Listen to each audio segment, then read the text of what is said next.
Hola, buenas, ¿cómo están? Continuamos con nuestro ciclo denominado De la teoría a la práctica. Eh, la idea central de este ciclo es, por un lado, dar a conocer a los y las integrantes del Instituto de Historia Antigua Oriental y también dar a conocer las experiencias de campo en arqueología en Egipto y regiones de lo que era el cercano Oriente Antiguo. Hoy contamos con la participación de una de las investigadoras de nuestro instituto, es la licenciada Belén Daiso.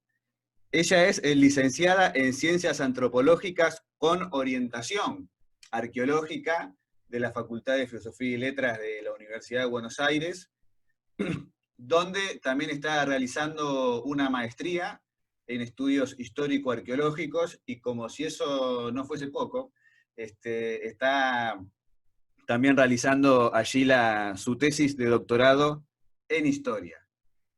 Pero no solamente se desempeña en la UBA, sino también en la UNIPE, la Universidad Pedagógica Nacional, donde es docente a cargo de problemas o problemáticas de antropología histórica y de otra materia que es formaciones sociales americanas. Y también trabaja en la Facultad de Medicina, en la Cátedra de Historia 1, y podríamos continuar. Pero paramos aquí. Belén, ¿cómo andás? ¿Todo bien? Bien, bien, muy bien. Muchísimas gracias, Pablo, por esta convocatoria e invitación. De nada, de nada. Como decíamos, nuestra idea es que, bueno, todos aquellos que se conecten y que puedan ver los videos en nuestro canal, que conozcan a los y las investigadores, investigadoras de nuestro instituto. Y en tu caso, como recién decía, venís de Ciencias Antropológicas. ¿Cómo Sí. fue ese recorrido que te llevó desde, antropología, por qué la orientación en arqueología, y bueno, y acercarte al tema que más te interesa, que es Egipto? Nos consta que trabajaste una tesis de licenciatura en momias, uno de los temas más interesantes, pero bueno, seguís trabajando en Egipto. ¿Cómo es ese recorrido? Bueno, yo tuve muy claro desde chica, creo que tuve esa suerte, desde que era muy chica, desde 6 años, que quería ser egiptóloga, así que obviamente que mi deseo siempre fue pasando por diferentes etapas, ¿no es cierto?, de lo que es la niñez, la adolescencia, hasta entrar en la universidad, pero siempre con el objetivo muy claro de querer ser egiptóloga. Y querer estudiar el pasado, más que nada relacionado con el tema de los aspectos mortuorios de los antiguos egipcios. Ese fue lo que yo me planteé cuando era muy chica. No sé cómo lo fui redefiniendo después, pero el tema es que terminé estudiando y haciendo una tesis sobre momias, con lo cual el objetivo fue cumplido. ¿Y por qué arqueología, no? Porque es como raro. Siempre que uno dice Antiguo Egipto, me preguntan, ¿y por qué arqueología? Bueno, quizás tuve como la suerte de estar desde muy chica, muy temprana edad, en contacto con lo que es el medio de la naturaleza, y más que nada con colecciones de diferentes museos, y ver mucho trabajo arqueológico, y siempre me planteaba como un acercamiento al Antiguo Egipto, no tanto desde el escritorio, que en verdad sí lo hago y lo seguimos haciendo y lo seguiremos haciendo, pero quizás me lo planteaba más que nada desde el trabajo de campo, ¿no? Desde la acción in situ de trabajar en el campo con los materiales y con todas las herramientas que nos puede dar la arqueología. Es por eso que estudié arqueología, de formación de grado, bueno, soy antropóloga, la especialización es arqueología, y creo que la realidad es que me dio un montón de herramientas, haber estudiado esta carrera, un montón de herramientas para poder abordar el trabajo arqueológico en diferentes partes del mundo, como lo hice, pero bueno, principalmente en Medio Oriente, y también más que nada con colecciones egipcias, ¿no es cierto?, en museos. Recién mencionabas la importancia del trabajo de campo, y la Sí. verdad que interesarse por la arqueología del Egipto antiguo desde Argentina implica, digamos, una enorme dificultad para poder llevar ese deseo a la realidad. Eh, Sí. ¿Cuándo fuiste a Egipto? ¿Cómo surgió esa posibilidad? ¿Qué personas o qué instituciones mediaron para que este objetivo pueda tener lugar? Bueno, creo que con respecto al tema de los contactos he tenido siempre mucha suerte, he podido trabajar digamos, con diferentes instituciones y demás.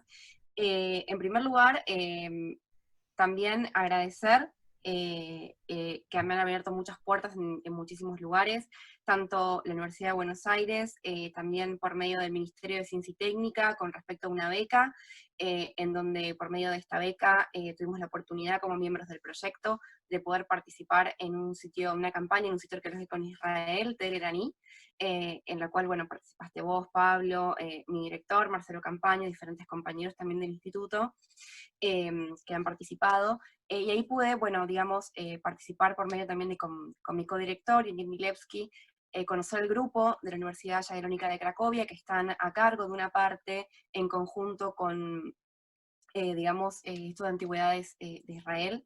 Están trabajando en conjunto en esta región, y una parte de Tel Eraní está a cargo, digamos, de la administración, digamos, de los polacos, y ellos también trabajan en Tel el Farja, que es un sitio que está, digamos, en Egipto, al noreste del Cairo, y me invitaron a poder participar de esta, digamos, de esta experiencia de campo, en un sitio que particularmente a mí me interesa, justamente por el periodo, por los contactos, y más que nada por mi temática de estudio.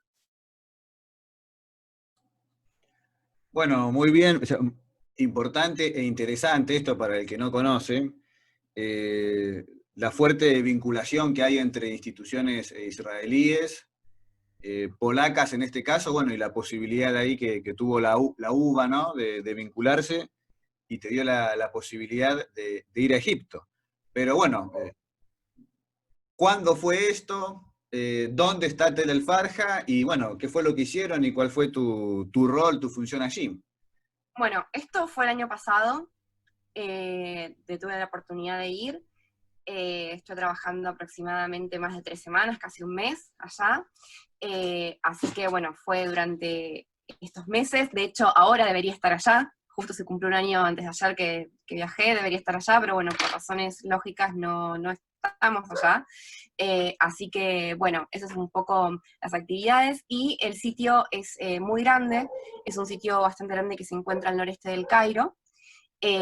Ahora si quieren mostramos un poco algunas imágenes más que nada para podernos ubicar, y también que sea más sencillo poder contar un poco el trabajo que estuvimos realizando con, más que nada con la expedición polaca, que cuenta con muchísimos integrantes muy especializados, ¿no? En todas las diferentes áreas del conocimiento, que están trabajando tanto in situ, ¿no es cierto?, como en un laboratorio de campo puntualmente ahí en la región.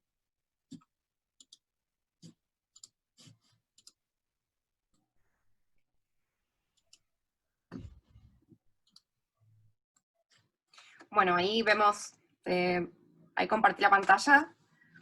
¿Ves bien? Perfecto. Bueno, Sí, sí, eh, se ve perfecto, Belén. bueno, esto para contarles un poco, un poco alguna introducción sobre qué es, dónde queda Tel Farja, cómo es este sitio, ¿no es cierto? Y más que nada la dinámica que se da con los trabajadores, ¿no es cierto? Que son muchísimos los que están trabajando en esta parte del sitio. Bueno, Tel El Farja se encuentra ubicada en la región del Delta del Nilo, está al noroeste del Cairo, a más o menos aproximadamente a 120 kilómetros del Cairo, y son más o menos para llegar 4 horas y media, 5 horas de viaje. Aunque sea pocos kilómetros, es mucho tiempo de viaje por la cuestión de los caminos y demás. Es un pueblito rural que está en la aldea de Gazala, eh, y digamos, es un lugar, obviamente, justamente en el delta, que es muy fértil, que está, digamos, atravesado por diferentes brazos, muchos brazos del Nilo, ¿no es cierto?, que están llegando a esa región. Y acá en este caso está Tel Eraní, que es el sitio que habíamos mencionado antes, y que posteriormente estaremos seguramente hablando de este tema. Así que bueno, Tel Farja está justamente en un lugar entre las relaciones entre Egipto y el Levante, como una especie de puente, ¿no es cierto? O sea, como es un camino de paso. Y se han encontrado innumerables cantidades de hallazgos en donde aparecen estas evidencias justamente de estos contactos. Bueno, esta es un poco para mostrar un poco el tema de cómo es el pueblo, ¿no es cierto? Esta es una aldea de campesinos, como se los llama, de felají, en donde tiene muchísima cantidad de personas viviendo, y son estas personas las que van a trabajar en el sitio. ¿Sí? Son estas personas las que son contratadas, digamos, anualmente para trabajar durante toda la temporada, en este sitio, y lo que tiene de bueno es que este equipo lleva trabajando 25 años en la zona, entonces estos niños son los que están aprendiendo a trabajar, y después, por ejemplo, tenemos abuelos, hijos, nietos, ¿no es cierto?, algunos bisnietos que nos vienen a visitar, y que han trabajado y trabajan actualmente en esta región. Y el conocimiento que tienen es muchísimo realmente. Así que sobre esta zona, sobre el tema de poder excavar, sobre más que nada las técnicas de excavación, lo que se encuentra. Así que bueno, realmente fue esto, más que nada a nivel social, fue una experiencia súper enriquecedora también para trabajar con la gente del pueblo. Eh, bueno, esto es un poco las actividades. Nosotros, más que nada, para que tengamos una idea, Tel Farja está dividido en lo que se llaman COMS, digamos, es un gran tel con diferentes COMS, que son, digamos, como diferentes acumulaciones o regiones donde está disperso el registro arqueológico. Esta es solamente una de las partes donde yo estuve trabajando, que es el COM del oeste, ¿no es cierto? Hay diferentes, uno central y uno del este. Uno está asociado más que nada a lo que es la parte más que nada mortuoria, otro se da más que nada a una parte más de lugares de almacenamiento, y este puntualmente tiene que ver con regiones de producción. Así que esto es un poco como se trabajaba acá, más que nada acá lo que vemos es algunos, más que nada, por ejemplo, vasijas, y principalmente lo que vemos en estas regiones tiene que ver con las grandes fábricas de producción de cerveza. Se encontraron aproximadamente con más de 30 lugares, digamos, de asentamientos, en donde se producía justamente cerveza en grandes cantidades, como y también vasijas de almacenamiento.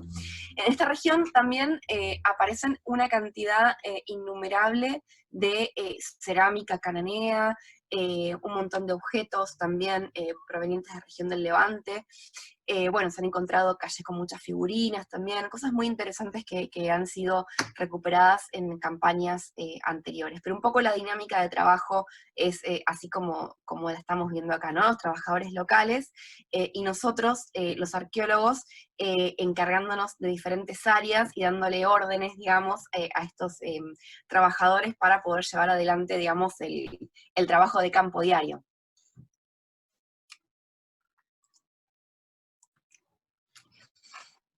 Y esto es un poquito para contar un poco particularmente lo que quizás me tocó más que nada hacer a mí.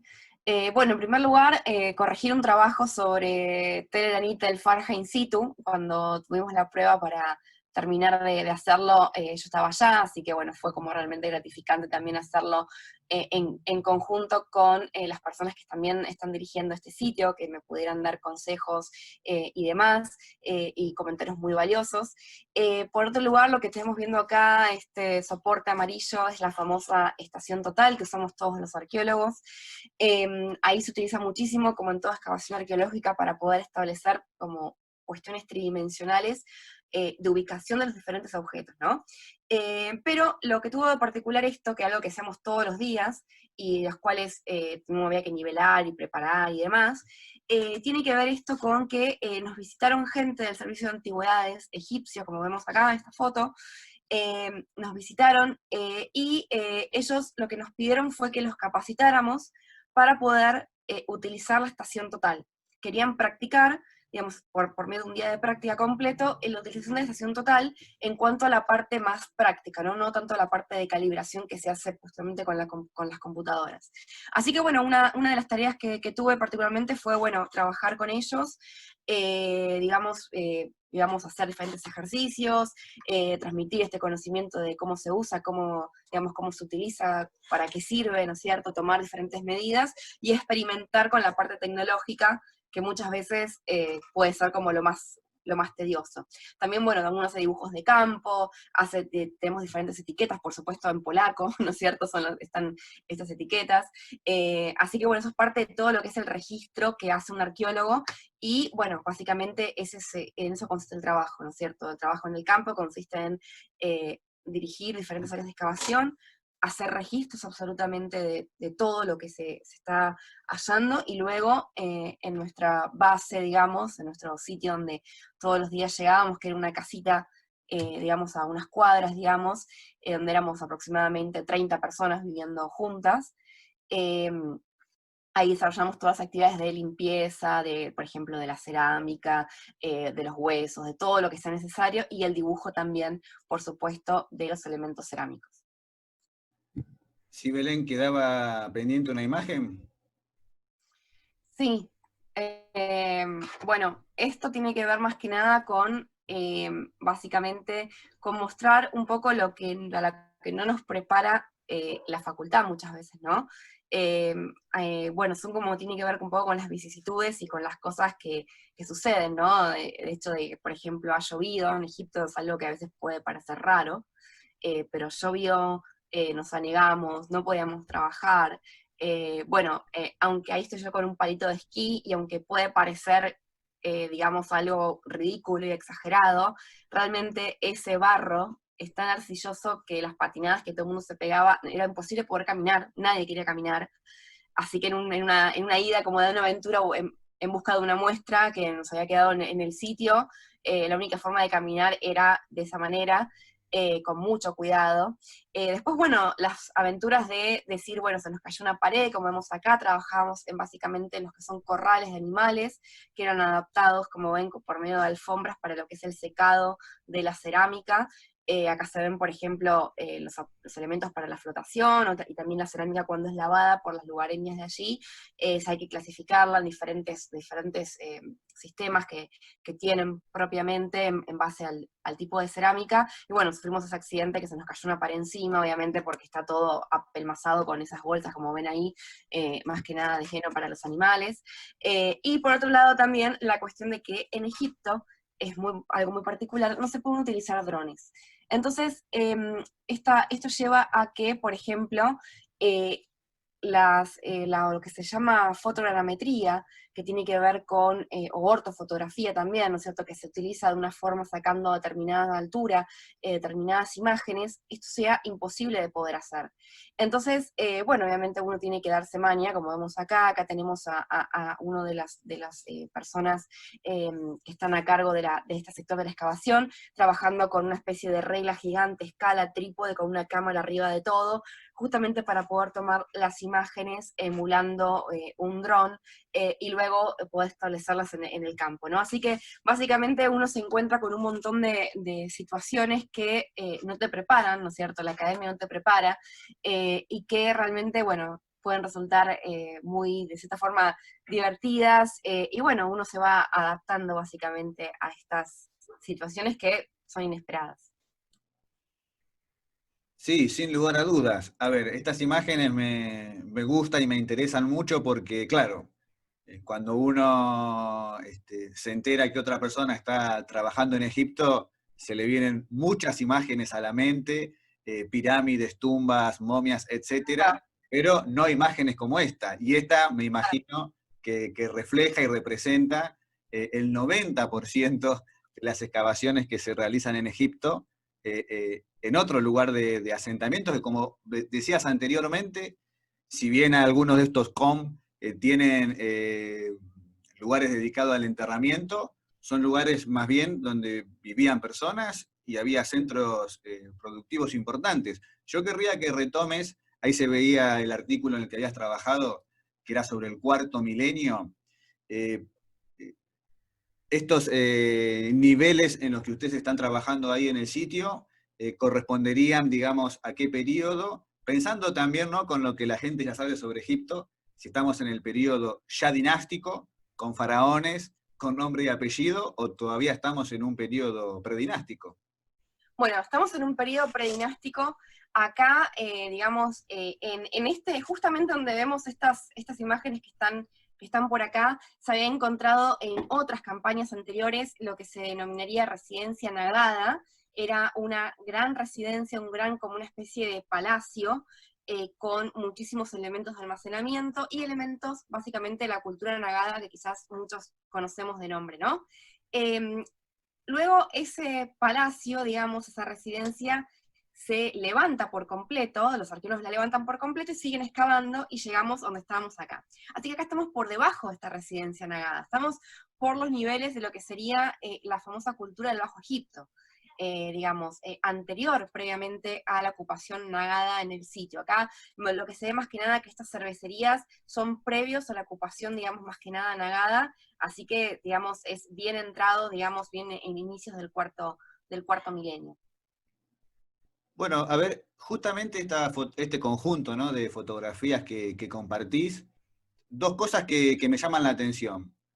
Primero, nos vemos allí la forma de las famosas cuadrículas, que Ujú. uno no sé si, digamos, después las hicieron o no se trabajó de esa manera.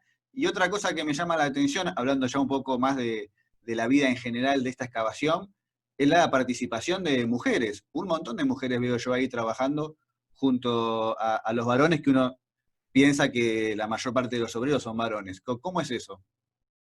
Bueno, en primer lugar, acá les mostraba un poco esto. El tema fue así, nosotros estábamos trabajando puntualmente sobre las cervecerías.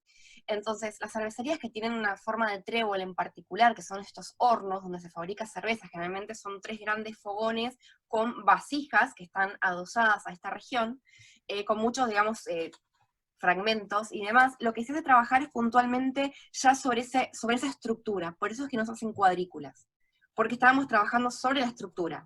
En el caso que nosotros trabajáramos fuera, como por ejemplo acá, sí se hace una cuadrícula, ¿no es cierto? Se delimita, como podemos ver en este caso de este hallazgo, ¿no? Pero si no, básicamente lo que se hace es, acá estamos trabajando puntualmente en el rasgo. Yo estaba en esta región, básicamente a cargo de digamos, del registro, de la excavación de estas cervecerías, puntualmente, mientras que más hacia lo que sería el este, había, digamos, otro tipo de asentamientos que por ahí se lo pensaba más como un gran sitio de almacenamiento, pero justamente en base, como vemos acá, en base a todo lo que sucedió con el tema del anegamiento, se hizo complicado poder, digamos, poder excavarlo en totalidad, así que eso queda pendiente. Con respecto al tema de las mujeres, sí, muchísimas mujeres. La división del trabajo es así, hay tantos mujeres como hombres, cada región tiene un capataz, y aproximadamente son 120 obreros que trabajan por día. Eh, Ellos a su vez tienen un jornal que se les paga, digamos, cuando termina la semana por el trabajo, muchas son las esposas de estos trabajadores o madres de estos trabajadores, y las mujeres de la división sería, los hombres utilizan herramientas como por ejemplo una azada para, por ejemplo, trabajar con esto, ¿no? Para poder desmalezar las regiones, sacar muchos de lo que sería el sedimento, y las mujeres utilizan estos canastos, ¿no es cierto?, tan característicos, en donde los llevan, como acá vemos, en la cabeza y los van depositando en diferentes regiones. Es como la división del trabajo clara. Obviamente que la gran mayoría de ellos prefieren excavar sentados como estamos acá, ¿no es cierto?, ven como acá en una cervecería, porque por supuesto es menos forzoso que el trabajo, ¿no es cierto?, andar acarreando y demás. Son, más que nada, pues son peleas internas de todo el día, todos los días, estar discutiendo a veces en chiste, a veces no tan chiste, pero digamos, justamente por las actividades de quién realiza cada actividad, quién se siente beneficiado porque lo mandan a trabajar con el pincel y el cucharín, y quién tiene que ir cargando, ¿no es cierto?, estos sacos de sedimento. Bueno, con respecto a esto último, eh, es evidente que está muy bien organizado, por lo menos lo que tiene que ver, digamos, la jornada laboral y después la paga correspondiente, pero claro, a ver, tenemos que el equipo principal es de Polonia.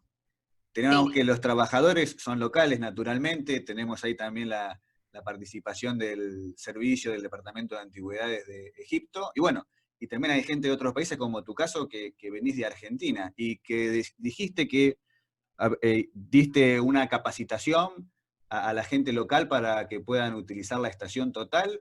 ¿Cómo hacían con el tema de la comunicación? Porque me imagino que no era fácil. No, pero la comunicación con el grupo de Polonia es básicamente es en inglés, digamos. Es raro porque yo, al ser la única extranjera, imagínense que eran 30 polacos y yo, entonces bueno, un poco a veces uno está medio por fuera de las conversaciones porque por supuesto se manejan en polaco constantemente. Pero igualmente mi comunicación con ellos era en inglés, y la verdad que fueron muy solidarios conmigo todo el tiempo para poder que yo pueda intervenir, pueda participar en un montón de cosas sin ningún tipo de inconveniente, al contrario. Y con respecto a los trabajadores hablan solamente árabe. No hablan ni inglés ni polaco, es algo que quizás en un momento a mí la verdad es que me impactó porque pensando que es una excavación que lleva 25 años, uno puede pensar de que evidentemente como así tienen el oficio, ¿no es cierto? Que conocen y saben perfectamente trabajar de una forma hiper prolija, digamos, y muy bien, y reconocen muy bien lo que están haciendo. También pensaba que a lo mejor lo que sean las directivas, las palabras clásicas, ¿no es cierto?, en una excavación se van a conocer y no.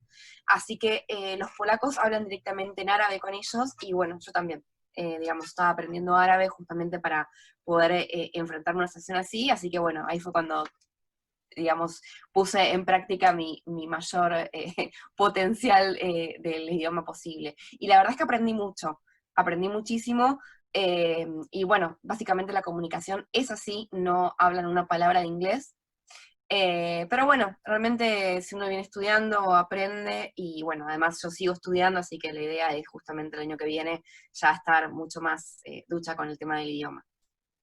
Sí, para eso tampoco te prepara la carrera. No, Eh, tampoco. no, porque además de que del árabe es el dialecto particular de Egipto, y si este es un poblado rural, también debe tener, digamos, sus bemoles aquí la forma de Bueno, hablar de la gente local. totalmente. A mí cuando me escuchan hablar en egipcio, porque además uno siempre cuando aprende árabe, aprende un árabe como, digamos, árabe fusha, que es un árabe, digamos, más como, más Estandarizado. neutral, forma, claro. Cuando uno va a Egipto, obviamente ese árabe no sirve para nada, voy a decir la verdad, porque fue lo que me dijeron y yo no lo creía.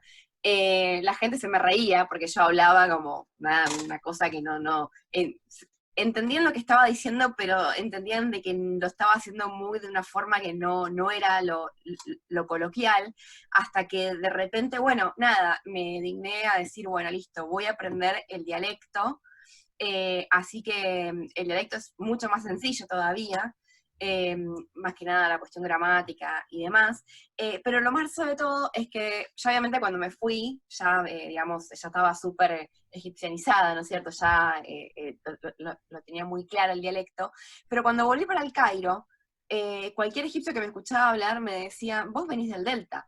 O sea que evidentemente el tono, ¿no es cierto? La entonación, la acentuación de muchas palabras, más que nada se notaba que eran propias de, digamos, el dialecto propio de esta región del Delta, y es el día de hoy que sigo hablando así, y que bueno, y que prácticamente toda la gente que trabaja en esta región, digamos, por supuesto, se identifica por ese tipo de acento, más que nada en el dialecto egipcio. Bueno, es importante porque te va a servir justamente para el trabajo. Si querés dejar de compartir la pantalla para Dale. poder vernos de vuelta el rostro, aquí estamos. Y vos mencionaste que ya se cumplía un año. Sí. ¿Se retomó esta campaña o no hay este año por bueno, el contexto de pandemia, de aislamiento social? ¿Y cómo viene eso? Y si está, digamos, en los planes ir en cuanto se levante la cuarentena. Bueno, sí, estaba planeado para ir ahora, digamos, yo el año pasado cuando fui, yo he ido en pos de una invitación para participar sobre un año, ya que el sitio recorre parte de lo que es mi tesis de doctorado y de maestría. Bueno, tuve la grata sorpresa y el súper agradecimiento de la Universidad Jagellónica de Cracovia, que me invitó a formar parte oficialmente del equipo, con lo cual, bueno, estoy súper agradecida. De hecho, dejé mis cosas allá, dejé muchas cosas allá para poder, digamos, ya tenerlas en un lugar estable. Y este año tendríamos que estar trabajando allá, pero obviamente por el tema del ASPO no se pudo. Si bien hay otras campañas que están trabajando, más que nada en la región de Luxor, en esta región del Delta, como pueden ver, está muy poblada, hay mucha gente, entonces no sería pertinente poder ir a trabajar, digamos, no sería apropiado. Así que se está planteando una campaña para abril del año que viene, una posibilidad, sería abril del año que viene, no está todavía confirmado, por supuesto, pero si no el año que viene, por supuesto que voy a ir y, bueno, esperemos que es todo en orden, pero sí, el año que viene volvería a participar, sea abril o sea, digamos, octubre. Bueno, y a ver, vos que venís, como decimos, del palo de la arqueología y que has tenido experiencia de campo acá en Argentina, en otros países de Latinoamérica, eh, ¿Qué te llamó la atención? ¿Qué aprendiste en esta nueva experiencia en Egipto? Nada más y nada menos. ¿Y cómo sentís que contribuyó o no a los temas en particular que estás investigando para tus investigaciones? Bueno, contribuir desde un montón de aristas, digamos, ¿no? Creo que solamente ya, en primer lugar, poner un pie en Egipto y, por ejemplo, tener posibilidades de ir a bibliotecas, que es lo que generalmente hago. O sea, he ido varias veces a Egipto, pero trabajar solamente una, y siempre he estado en las bibliotecas. Con lo cual ahí tanto lo que es las bibliotecas o como por ejemplo estar en contacto con los mismos investigadores que están a cargo de las campañas, esas ida y vueltas son, digamos, invaluables. Por supuesto que eso ha contribuido muchísimo. Con respecto, por ejemplo, a lo que es el trabajo de campo, es poder estar ahí, poder comprender cómo es la cuestión del espacio, ¿no? O sea, uno quizás está acostumbrado a un diario de campo, a la bibliografía, y realmente no tiene nada que ver con lo que uno cuando va al campo lo ve, lo puede dimensionar realmente, ¿no? Puede ver los diferentes estratos y cómo se trabaja. A nivel metodológico también aprendí un montón porque el grupo tiene diferentes especialistas, desde zooarqueólogos, digamos, desde gente que se dedica a la parte de polen, carbones, semillas, o sea, fotógrafos, dibujantes, o sea, tiene especialistas de todos los tipos, con lo cual uno constantemente está interactuando en la parte metodológica y aprendiendo. Y básicamente poder ver, registrar esto, ¿no? La dimensión de la parte, digamos, que fue lo que me tocó a mí muy de cerca, la producción, ¿no es cierto?, de grandes espacios, aproximadamente, como les decía, entre 15 y 30 se han encontrado, dependiendo de las zonas, estas regiones donde se fabrica, por ejemplo, cerveza, y bueno, más que nada, en lo que refiere a la parte metodológica, aprender, digamos, cómo se utilizan tipo de técnicas, cómo se registran, se relevan y demás, enseñarles también a muchos de los estudiantes también de la Universidad Jerónica de Cracovia, que son estudiantes y quizás uno también tiene a cargo para mostrarles. Así que la verdad que muchísimo, muchísimo en cuanto a las perspectivas de la cantidad de cosas que quedan por estudiar, de preguntas, interrogantes que aparecen más que nada en el campo, ¿no es cierto? Muchas veces.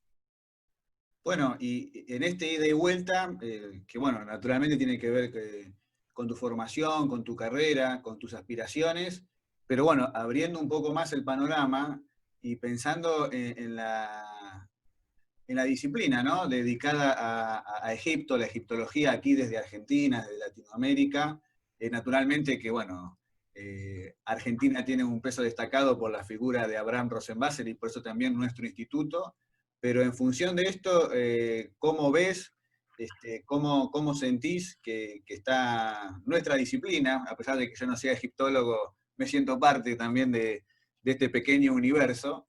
¿Cómo sentís que estamos? ¿Cómo se está trabajando desde acá? ¿Qué cosas sentís que podemos llegar a aprender a partir de estos vínculos con otras universidades, a partir de estas experiencias? Pero también vos aquí con tu formación desde la arqueología, también cómo interactúa esto con la egiptología, con lo que trabajamos en el instituto. ¿Cómo lo ves vos este tema? Bueno, es raro porque es como que siendo arqueóloga, es como que a veces me siento, en cierta forma, me siento que estoy a veces por fuera de muchas cuestiones que tienen que ver con los historiadores propiamente, ¿no? Con la disciplina de la historia propiamente, pero también adentro, porque hago una maestría en estudios arqueológicos y el doctorado en historia, ¿no? Así que particularmente lo que yo veo es que, digamos, la arqueología en Egipto, nuestra disciplina, digamos, ha tenido, digamos, ya con Rosenbasser, también con Res González, que ha participado, ¿no es cierto?, con diferentes campañas arqueológicas, me parece, digamos, tenemos una interesante trayectoria que sería bueno, digamos, poder mantener, digamos, eso por un lado. Más que nada, en lo que respecta a la producción teórica, creo que Argentina, digamos, o Latinoamérica en general, pero más que nada Argentina tiene egiptólogos y personas que son conocidas internacionalmente, como en este caso Marcelo Campaño, eh, que son conocidas y que, digamos, han generado muchísima teoría desde esta región. Sí creo que tanto historiadores como arqueólogos necesitamos, creo que una cuestión más bien metodológica a la hora de enfrentarnos con el estudio del Antiguo Egipto, ¿no es cierto? Más que nada porque siempre uno ve, por ejemplo, muchos historiadores trabajando, haciendo trabajo de campo en Egipto, quizás a lo mejor sin el conocimiento técnico, metodológico de la disciplina arqueológica, que es muchísimo, y también puede haber muchos arqueólogos que estén trabajando, por ejemplo, con muchas fuentes o con diferentes elementos sin haber tenido todo el bagaje que tiene, por ejemplo, que tienen los historiadores por la formación propia. Yo creo que hay que empaparse un poco de las dos cosas, digamos, básicamente eso sería como lo que yo creo, y que Argentina tiene un gran potencial que me parece que debemos seguir como comunicándolo al mundo, mostrando lo que estamos haciendo. Hay colecciones que, digamos, egiptológicas en nuestro país que son muy interesantes y que hace poco tiempo simplemente no se conocían. Así que creo que es un poco todo eso lo que yo intenté desde hace muchos años empezar a hacer, dar a conocer esos, con diferentes pasos, digamos, lo que es la egiptología en Argentina, y simplemente, bueno, me parece que seguir contribuyendo a seguir formando de forma, digamos, ininterrumpida gente y también recursos, ¿no? Y creo que también un poco la lejanía hace que sea tan complicado para nosotros el hecho de poder viajar para hacer trabajo de campo, pero eso no significa que no podamos hacer, digamos, ningún tipo de trabajo de investigación. A ver, con esto que decís, durante todo este año se estuvieron generando en redes sociales, bueno, virtualmente un montón de lazos. Este, ¿Pudiste conocer gente en este contexto, establecer vínculos con gente de otros países, justamente para esto, ¿no? Para reforzar lo que es la egiptología, por lo menos los trabajos desde aquí de Argentina? Sí, la realidad que un poco con esto del tema del ASPO, lo que me llevó a pensar es que obviamente que muchas de las actividades se empezaron a realizar online en todas partes del mundo, ¿no es cierto? Con lo cual nos llevó también a pensar y a poder participar más de actividades que se daban en Inglaterra o en cualquier parte del mundo, ¿no es cierto? Y viceversa. Eso me pareció súper interesante como algo que se podría, digamos, continuar haciendo cuando ya pasemos esta etapa, pero también es interesante que haya una cuestión también recíproca, ¿no? Digo, nosotros Argentina también está haciendo, o Latinoamérica, muchas actividades con respecto a las producciones de investigación, las comunicaciones y demás, que muchas veces no son tan visibilizadas. A partir de eso, bueno, yo me presenté para participar del comité, digamos, académico de la Asociación Internacional de Estudiantes de Egiptología. Bueno, salí seleccionada como secretaria de la institución, que tiene sede en Inglaterra, y que básicamente lo que intenta es nuclear a los diferentes, digamos, personas interesadas, estudiantes que están comenzando o que se están por doctorar, más que nada para poder guiarlos en lo que tenga que ver con contactos, con situaciones que se estén dando en cuanto a congresos, digamos, simposios, jornadas y demás. Mi propuesta con respecto a esta asociación fue justamente plantear esto, es decir, en este contexto del ASPO, donde se está haciendo muchas cosas y en donde la distancia no es un impedimento, ¿no es cierto? No simplemente no podemos viajar a Europa, no por, en este caso, no por una cuestión de recursos o de distancia, sino por el tema del ASPO. Me parece importante empezar a promocionar, a que se vea visiblemente lo que estamos haciendo. No solamente en Argentina, sino también en Latinoamérica. Latinoamérica tiene muchísimas campañas que están trabajando en Egipto, y siempre, digamos, a veces queda la cosa muy endogámica, ¿no es cierto?, entre Norteamérica y Europa, más que nada en esas regiones. Así que bueno, me parece, esa fue mi propuesta con respecto a esta institución, digamos, lo cual podría tener sus pros y sus contras, pero bueno, salí seleccionada justamente por eso. Así que bueno, mi tarea es justamente, ahora estamos reuniéndonos muy seguido, intentando comunicarnos más que nada con las diferentes personas que componemos el comité, para armar diferentes formas de contactos de las personas, digamos, en todo el mundo, ¿no es cierto? Aspirando a los estudiantes que muchas veces están medio perdidos, no saben cómo proceder, no saben a dónde ir, y bueno, más que nada para nuclear un poco estas ideas. Bueno, muy interesante esto último, y ya para cerrar, a ver, volviendo un poco al comienzo, no solamente que tenés una formación en la universidad pública, en la UBA, sino que ahora te estás continuando formando en posgrado y trabajando en otras universidades públicas, y, y esta formación es la que de una u otra manera, ¿no es cierto?, te permite hoy estar participando de las actividades que mencionabas. Y enganchando eso con esto último que comentás sobre los estudiantes,